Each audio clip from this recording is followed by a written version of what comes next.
Evangelho do nosso Senhor e Salvador Jesus Cristo, segundo escreveu o apóstolo João, capítulo de número 10, e o verso de número 17, diz assim.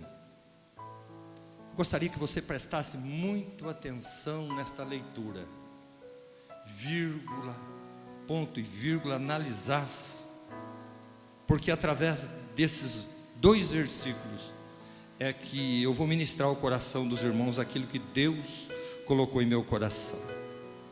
Por isso, o Pai me ama.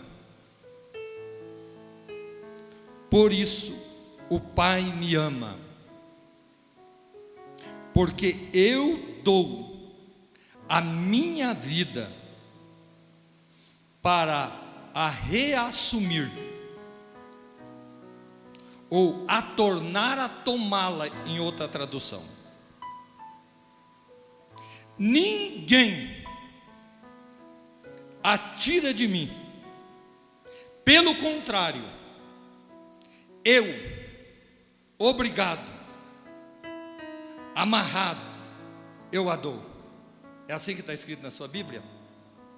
Espontaneamente, eu a dou.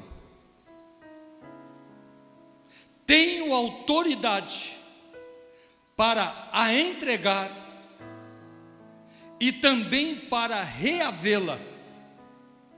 Este mandato recebi de meu Pai. Podeis assentar, amados irmãos.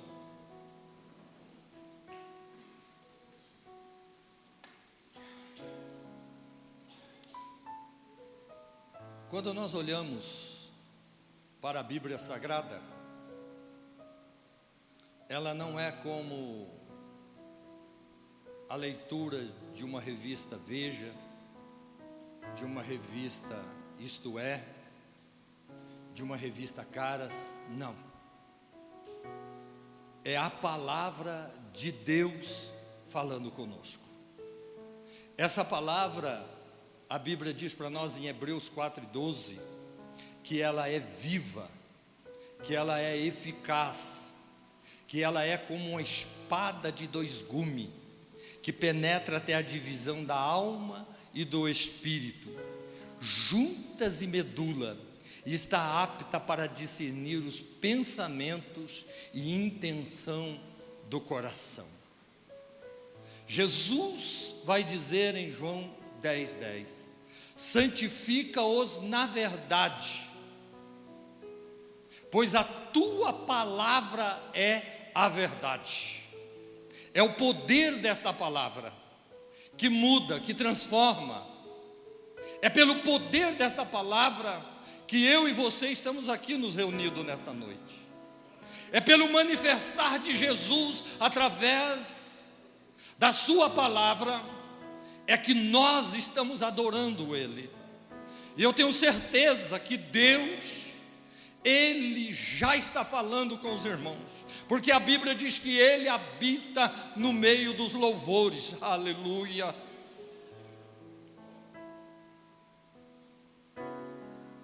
Em Gálatas, no capítulo 4, no verso 4, a Bíblia diz: na plenitude dos tempos, enviou o seu Filho Jesus, nascido de mulher e sobre a lei. Jesus vindo à terra, e João vai esclarecer isso, no capítulo de número 1 do Evangelho de Jesus. No princípio era o Verbo, e o Verbo estava com Deus, e o Verbo era Deus, e todas as coisas foram feitas por Ele, e sem Ele, nada do que foi feito se fez. Eu estou pregando nesta noite um Cristo que é o dono de tudo quanto existe. Aleluia. Jesus, Ele veio a este mundo através de uma visita do anjo Gabriel a uma moça desposada, noiva de José, chamada Maria, e diz para ela que o ventre dela era bendito, porque do ventre dela nasceria o Salvador, e colocaria o nome de Jesus, o Emanuel, o Deus conosco. Sabe por que eu e você estamos aqui? Porque Deus é conosco, aleluia.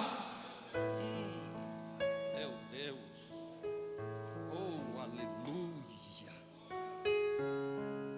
Com quase 30 anos de idade, ele começa o seu ministério, mais ou menos por 3 anos e alguns meses. Ele executa o seu ministério na terra. Jesus deixa bem claro para os irmãos: a morte não tinha nenhum poder sobre Jesus. Não. A morte não tinha nenhum direito a reclamar sobre Jesus. Talvez você pergunte: por quê, pastor? Porque Jesus, ele não nasceu da semente do homem. Não. Jesus não precisou do sêmen de um homem para vir ao mundo. Ele foi coberto pelo Espírito Santo e Maria concebeu Jesus. Oh glória! Que mistério glorioso! Por isso, irmãos, nesse tempo em que Jesus viveu de 33 anos mais ou menos na terra, ele não pecou. E eu provo para vocês. Paulo vai dizer na sua segunda carta em Coríntios, no capítulo de número 5 e no verso de número 21, o apóstolo Paulo dizendo: ele não pecou. Quando nós olhamos para a primeira carta do apóstolo Pedro, capítulo de número 22, capítulo de número 2 e verso 22, Pedro vai dizer: ele não pecou.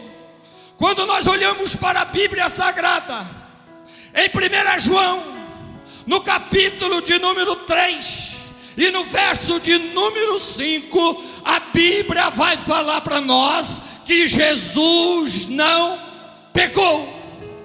Quando olhamos para o escritor aos Hebreus, no capítulo de número 4 e no verso de número 15, está escrito: e Jesus não pecou.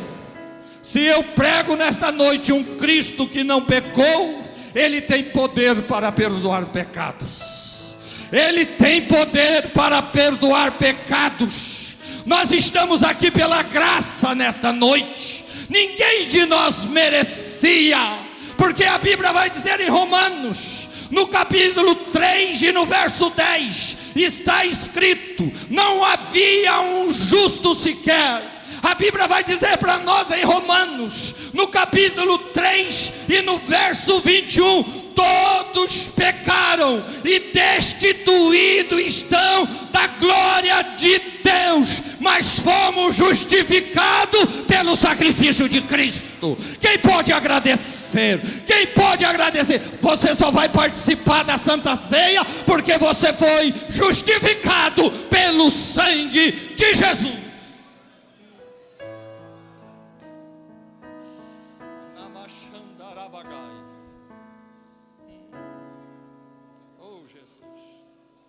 Ensinou, durante o seu ministério ensinou,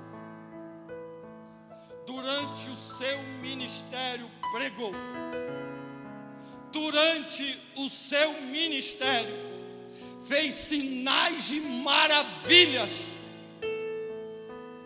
igual nunca houve. O paralítico vê, ou seja, o paralítico anda. O cego vê, o mudo ouve, os mortos são ressuscitados, ele acalma o vento dizendo: aquieta-te. E o mar furioso, ele diz: cala-te. E na mesma hora faz bonança, se acalma tudo. Um homem com uma legião de demônios, aproximadamente 6.000 demônios, mas ele tem poder para libertar aquele homem e fazer daquele homem um missionário para evangelizar. Oh glória! Mas ele tinha uma missão. Ele tinha uma missão. E a missão que Jesus tinha era crucial, porque está escrito, desde o Gênesis até o Apocalipse, ele precisava morrer. E a Bíblia diz que já noite de quinta-feira, ele inicia ceando com os seus discípulos. Nessa ceia ele revela o iníquo, ele revela o Judas que estava na mesa, e ainda ele tem a cara de pau de dizer: sou eu? Jesus disse assim: aquele que eu colocar o bocado na mão dele.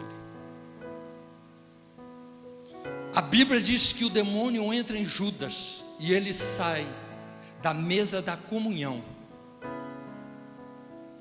Depois de cear, Jesus canta um louvor, um hino.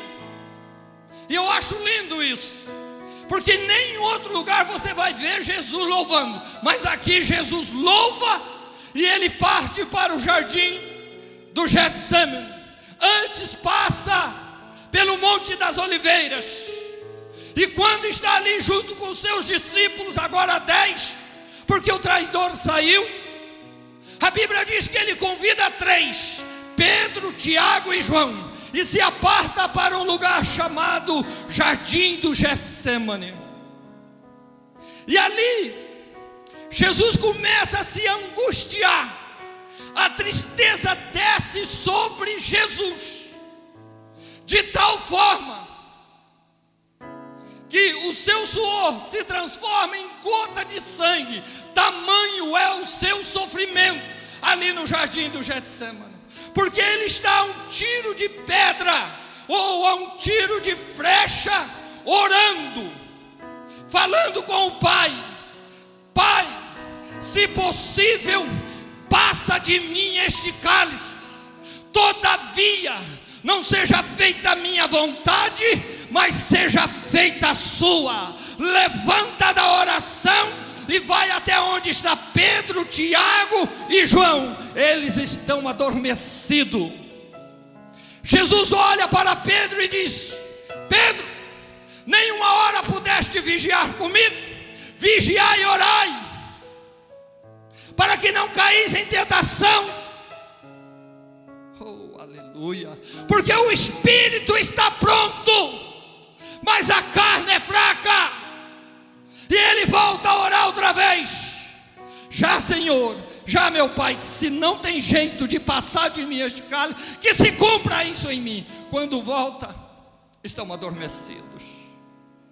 Aí se cumpre, irmãos, o que está escrito em Mateus 26:45.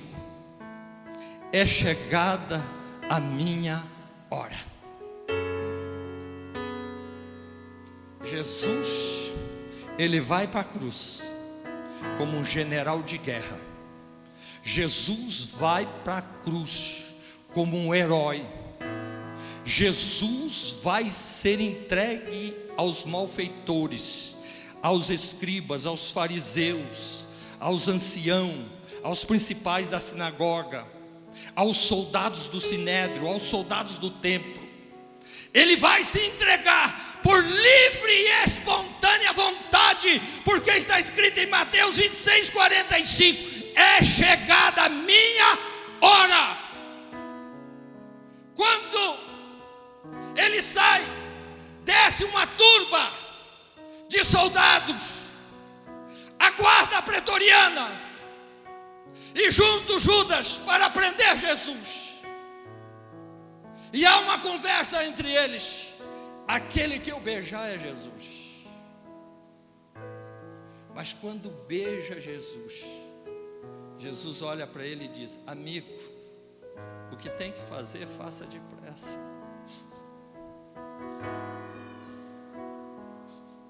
Jesus estava no controle de toda a situação,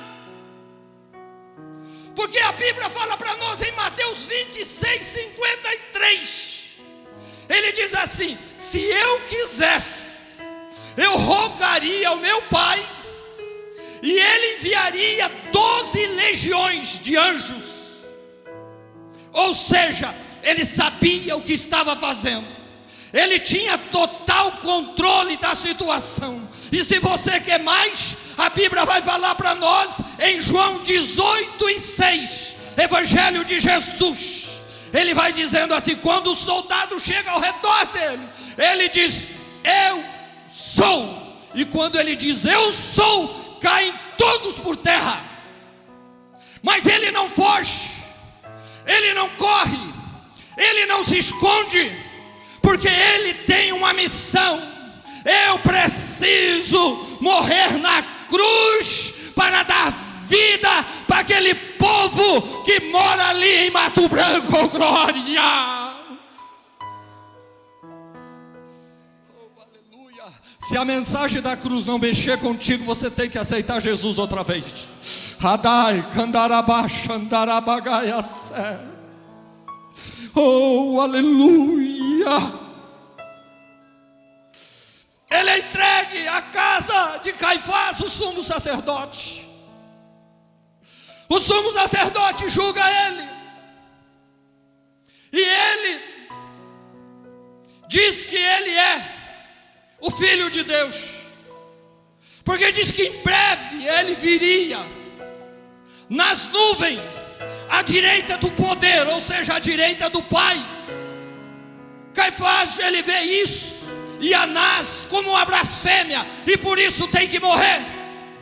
Jesus é esbofeteado, lhe dão tapa no rosto, lhe dão murro no seu rosto, e leva para Pilatos.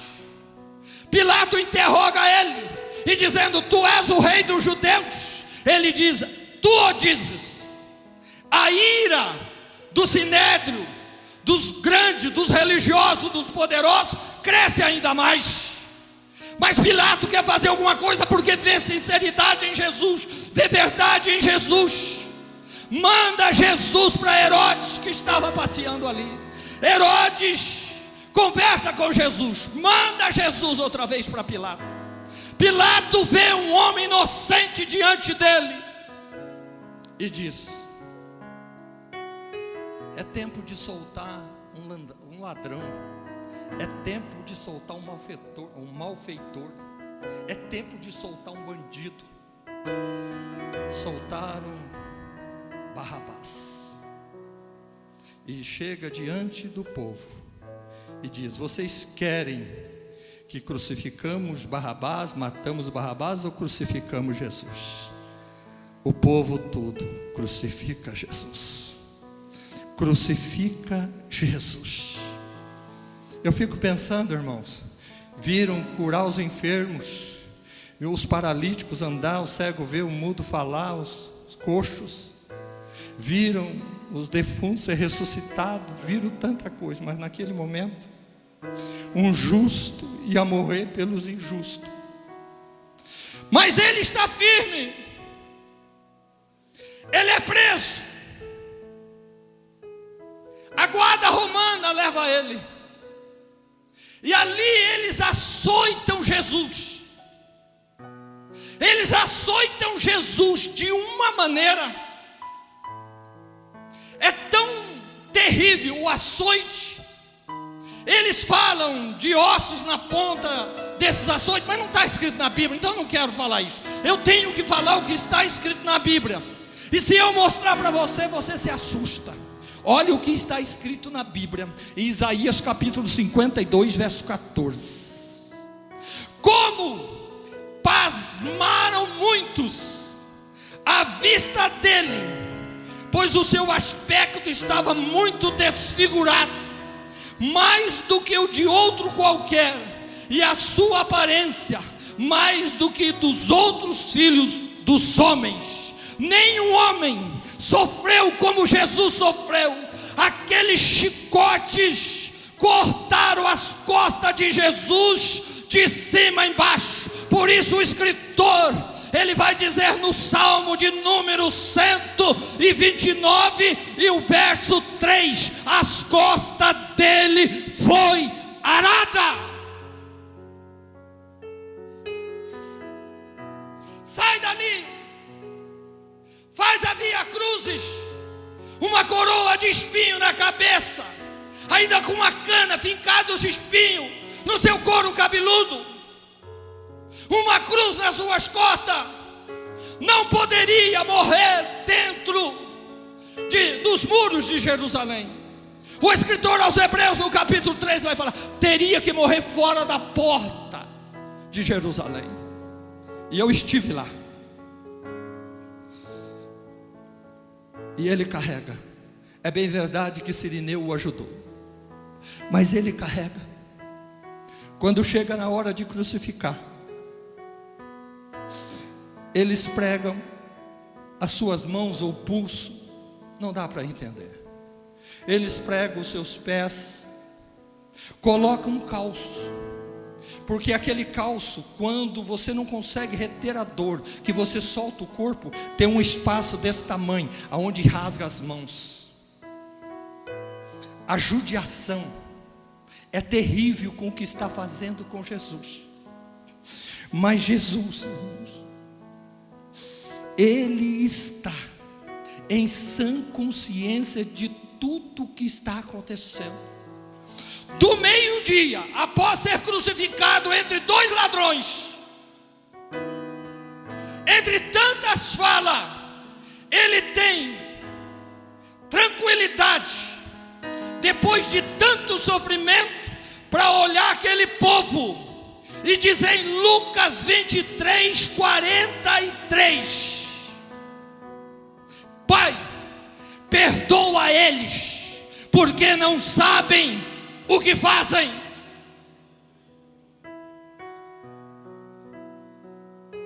Do meio-dia às 3 da tarde, o sol some, desaparece e uma negritude chega, uma escuridão total chega, e ele crucificado ali. A Bíblia vai dizer para nós que algo sobrenatural acontece lá no templo. O véu se rasga de cima a baixo em duas partes. Há um terremoto naquele lugar. Meu Deus. Alguns santos saem das suas covas, do seu sepulcro, e as pessoas vêem na cidade. É mistério, não entro nisso. As coisas que Deus revela é para o homem, como está escrito em Deuteronômio 29, 29. E as coisas que Deus não revela é para Deus. Não adianta o homem inventar coisa. Ele está consciente, ele está todo desfigurado. E tem irmãos, eu vou contar algo para vocês que muitos aqui não sabem. Nós temos uma ideia muito errada de como foi a crucificação de Jesus. Vocês olham nesse filme de Mel Gibson, está lá um morro alto e está lá Cristo no meio de dois homens. Tinha uma estrada que passava assim, eu estive lá. Tinha uma estrada que passava assim. O morro não é alto, é um morro baixo. As pessoas passavam e tinham 3 cruzes. As pessoas olhavam assim de pouca distância.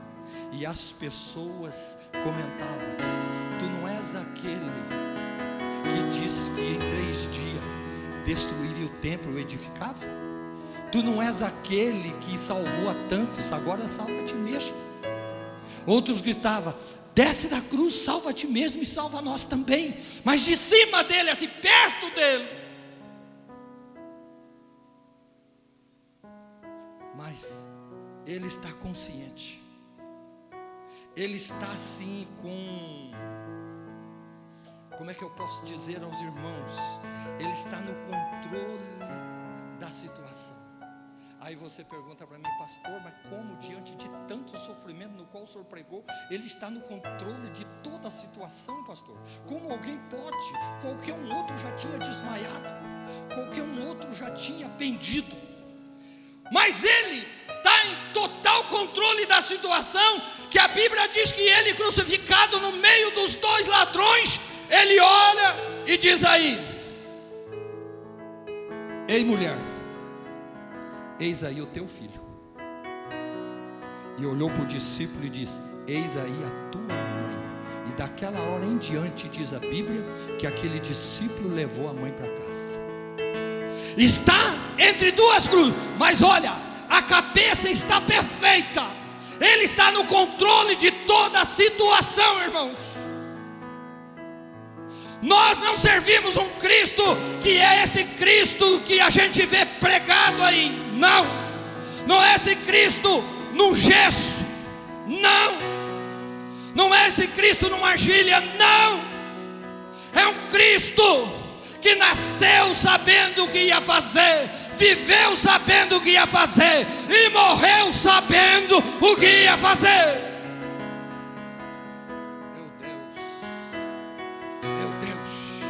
E vendo Jesus sua mãe, e junto a ela o discípulo amado, disse: mulher, eis aí o teu filho. Depois disse ao discípulo: eis aí tua mãe. E dessa hora em diante o discípulo a tomou e levou para casa. Agora, olhe comigo, olha o controle, olha o controle. É isso que eu quero, que muitas vezes as pessoas não param para pensar isso. Diante do que eu li em Isaías 52:14, do seu sofrimento, que as pessoas não o reconheciam como um homem, de tamanho farrapo humano que estava ali. Olha o que está escrito. Depois vendo Jesus, isso está em João 19 e o verso de número 28. Depois vendo Jesus que tudo estava consumado, olha aqui, controle da situação, que tudo estava para ser consumado, para se cumprir a Sagrada Escritura, faltava uma profecia para se cumprir antes dele entregar o Espírito. Ele vai dizer: tenho sede, vai se cumprir o Salmo 69 e o verso 21, o qual está escrito assim: por alimento me deram fel, e na minha sede me deram a beber vinagre. Controle da situação. É Santa Ceia, irmãos. Andai. Eu sinto uma presença dele nesta casa. Oh, aleluia. Eu estou debaixo de oração. Andai, candarabaixa, andarabagai. Meu Deus, há uma graça de Deus sobre esta casa. Oh, aleluia. Ele está tanto dentro do seu controle, com a sua cabeça erguida, que ele vai dizer no capítulo 19 e no verso 30: quando pois Jesus tomou o vinagre, disse: está consumado. Entregou o Espírito. Só que olha uma coisa aqui, é de ficar abismado com isso aqui. A gente lê a palavra de Deus e a gente não presta atenção no que lê. Olha o que está escrito aqui: e inclinando a cabeça, rendeu o Espírito. Ou seja, de todo o sofrimento, de toda a situação que estava vivendo, o meu Jesus e o teu Jesus estava de cabeça erguida. Oh, aleluia. Ele sabia o que estava fazendo. Ele sabia, igreja, o que estava fazendo. Não era qualquer um que foi crucificado, era o Filho de Deus, 100% homem, mas também 100% Deus. inclinando a cabeça, rendeu o espírito. Não foi sua cabeça que caiu, mas ele conscientemente, calmamente, reverentemente, ele inclinou a sua cabeça num ato sublime e diz: Pai, nas tuas mãos eu entrego o meu espírito. Oh, glória! Ou seja, a partir daquele momento, ele tinha levado sobre si os meus pecados e os teus pecados. Oh, aleluia!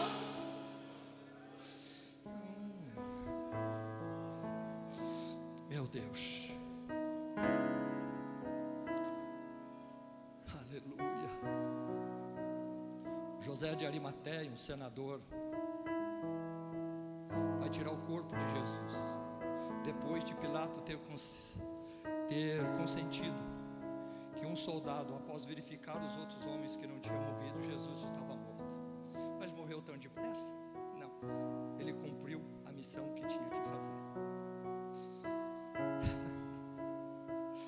Pegaram uma lança depois de morto, e lhe atravessaram o lado, e saiu água e sangue, para cumprir as sagradas escrituras. Eu venho da parte de Deus dizer para alguém: a luta está grande na tua casa, as dificuldades estão imensas, mas Deus me trouxe de Ponta Grossa para dizer a alguém aqui nesta noite: não desista de Jesus. Não deixe Jesus, não deixe Jesus, porque Ele em momento algum, Ele te abandonou ali na cruz do Calvário. Ele poderia ter feito qualquer coisa, mas Ele foi até o fim. José de Arimateia pede o corpo de Jesus, envolve num lençol, num pano branco, e o sepulta num sepulcro novo. E eu tenho uma notícia linda para dizer para vocês. Isso não vou falar dos outros, eu vou falar de mim, mas falo com muita humildade. Pelo amor de Deus, me entenda isso, porque eu estou pregando isso. Eu ganhei uma viagem para Israel, eu ganhei. O povo do setor 3 me deram uma viagem. Então aqui não tem glória, não tem nada. Eu ganhei. E uma das coisas que mais mexeu comigo foi quando eu entrei no túmulo aonde colocaram Jesus. E quando eu entrei ali, eu olhei: verdadeiramente Tu és Deus, porque não tem ossada, não tem nada, está o sepulcro vazio. Se você procurar as ossadas de Maomé, vai encontrar. Se procurar as ossadas de Confúcio, vai encontrar. Se procurar as ossadas de homens que as pessoas o veneram, vai encontrar. Mas as ossadas de Jesus não encontra, porque Ele ressuscitou ao terceiro dia. Aleluia! E a Bíblia vai dizer em 1 Coríntios, pastores, no capítulo de número 15, no verso de número 6: e Ele foi visto por mais de 500. E Atos no capítulo 1 e no verso de número 4 vai dizer para nós: e no espaço de 40 dias Ele andou dando ordem aos seus discípulos sobre aquilo que deveria fazer. Mas cumprindo os 40 dias, os discípulos receberam ordens, e de repente eles olharam. Oh glória! Ele começou a subir. Eu fico imaginando a cena. Ele subindo, e de repente, aqueles homens que estavam ali, os discípulos, as pessoas que estavam todas reunidos naquele lugar, ficaram abismados. E 2 varões de branco chegaram e disseram: ei, varões galileus, O que vocês estão olhando para cima, esse que está sendo encoberto pelas nuvens, é o mesmo que esteve entre nós, e do jeito que ele está subindo, ele vai voltar. Ele vai voltar. Ele vai voltar. Quem acredita que ele vai voltar? Quem acredita que ele vai voltar? Oh glória! Anamachandarabagai.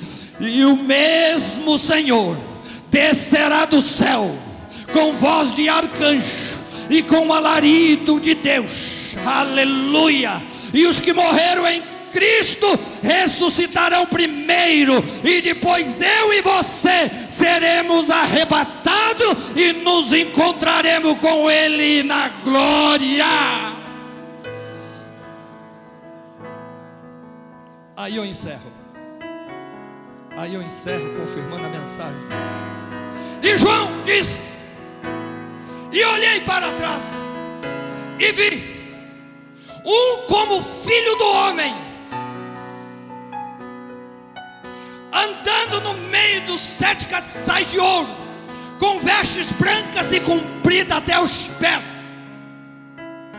A sua cabeça e os seus cabelos brancos como a lã, os seus olhos como chama de fogo, um cinto de ouro atravessado no peito, os seus pés como um latão reluzente que acabara de sair de uma fornalha, a sua voz como voz de muitas águas, e tinha na sua destra, na mão direita, uma espada afiada de 2 gumes, e o seu semblante, o seu rosto brilhava mais do que a luz do meio-dia. A Bíblia vai dizer que João caiu como morto, mas Jesus o pegou pela mão e o puxou e disse: não tema, João, eu sou o alfa, eu sou o ômega, eu sou o princípio e eu sou o fim, e eu tenho nas mãos a chave do inferno e da morte.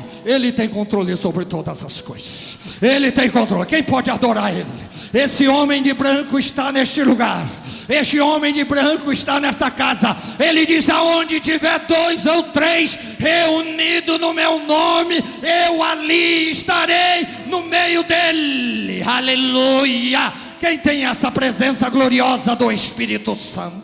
Quem tem essa presença gloriosa de Jesus? Quem tem essa presença gloriosa de Deus? Talvez você olhe para mim e diz assim: ei pastor, e o que o Senhor está dizendo? Em 1 João, no capítulo 5 e no verso 7, 3 são os que testificam no céu: o Pai, a Palavra e o Espírito Santo, e os 3 são um. Quem aqui tem a presença do Espírito Santo? Então Jesus está na tua vida, então Deus está na tua vida. Há algo sobrenatural de Deus nessa noite, neste lugar.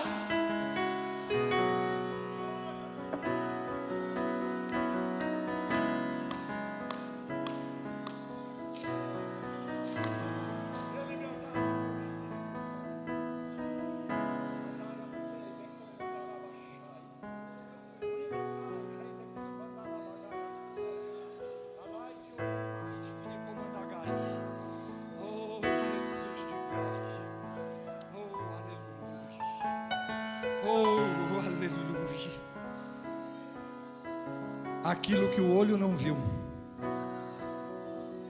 1 Coríntios 2 e 9. Aquilo que o olho não viu, o ouvido não ouviu, e não subiu ao coração do homem, é o que Deus tem preparado para nós, para os céus. Nessa terra tem sofrimento, nessa terra tem agonia, nessa terra tem aflição, mas eu vim nesta noite dizer para alguém aqui: ei, descansa o teu coração. Tem uma cidade santa esperando a igreja, tem um lugar santo esperando a igreja, tem um Cristo Santo esperando a igreja, e nós o veremos como Ele é. Eu estou ministrando para pessoas que têm Oh meu Deus do céu, eu não sei se você está sentindo o que eu estou sentindo aqui, mas está tendo uma graça de Deus neste lugar. Aonde Jesus está, há línguas estranhas. Aonde Jesus está, a pessoa glorifica. Aonde Jesus está, há algo diferente no meio do seu povo. E Ele está nesta casa, vai recebendo a alegria do Espírito Santo, vai recebendo força para vencer, vai recebendo autoridade para pregar, autoridade para evangelizar, autoridade, aleluia, para curar os enfermos. É no nome de Jesus. Meu Deus, olha, irmãos, olha, há uma presença. É só eu que estou sentindo. Tem gente sentindo aqui, tem gente sentindo lá. Olha, tem gente sentindo ali. Oh meu Deus, eu vim pregar para uma igreja avivada. Eu vim pregar para uma igreja que ainda tem muitos batizados com o Espírito Santo, que ainda tem gente cheio da graça de Deus.